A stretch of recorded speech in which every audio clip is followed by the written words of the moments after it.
All right, so we are pleased to welcome Mrs. Sylvia Lubrano, who is a patient at the LSU and Ochsner neuroendocrine clinic, who's going to tell us her story.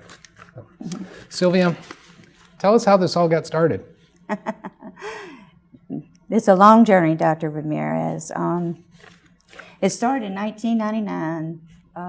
My brother lived in Texas, and we would take road trips and vacation, having a great time, and we'd go eat. And we went to Golden Corral, and you on vacation like me, you enjoy eating a little bit more, I'm honest. And so I did. Well, I paid for that. And I woke up the next morning, and my stomach was just in horrible pain. And I'm like, what is wrong here? There's something terribly wrong.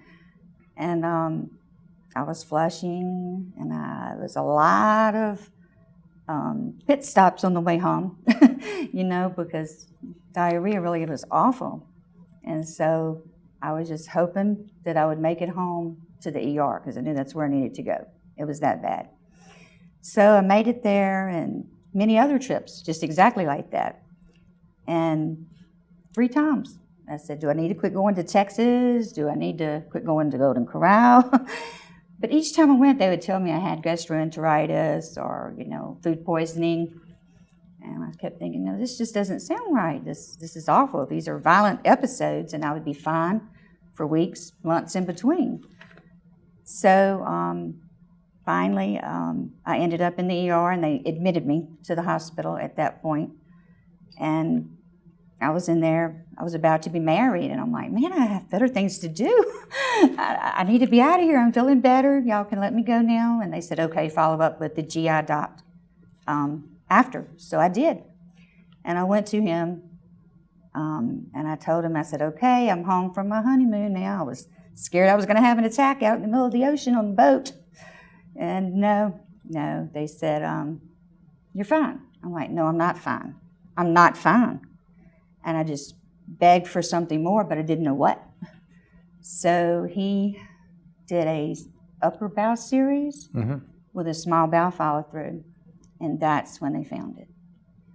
And they sent me home and said, you go sit by the phone and wait for the doctor to call. And they knew something was in there, but they didn't know what.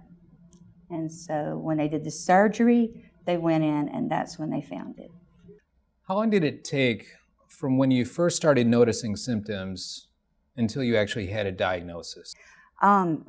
Initially, the bad episodes, which I just described, started in April of 98. I did not have surgery until August of 99. So that's nearly a year and a half. Over a year. And it's, that was tough. I was afraid I would never get a diagnosis, And these are the bad episodes. If you think back, can you remember any vague sort of symptoms, abdominal pain or diarrhea or intermittent flushing? Yes, intermittent flushing, diarrhea really bad. I look for a bathroom everywhere I go. Carry underwear in my purse, even in those days, just my whole life. So, yeah. So for years before you actually had a diagnosis, you were having symptoms of this? Definitely. Okay. So you went in and had surgery, and they took this out, and they told you what it was, and what was your understanding about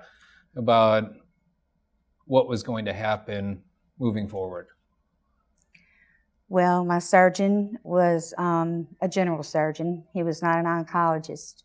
So after my surgery, I remember being in the hospital room, and I was alone at that time, and the oncologist was in there. I'd never met an oncologist. I knew what they were for. So I was, upset, of course, when he told me. He said, you're not out of the woods yet. I'm like, hey, I didn't know I was in the woods to begin with, so thank you. I was afraid y'all weren't ever going to find what was wrong with me. So with even him telling me that, I was relieved. And he said that we would follow you every 6 months, it was a year, every year, with an octrio scan. And the octrio scan didn't show anything, so after the first maybe 2 or 3 years, they quit and said I was cured and I need no further treatment.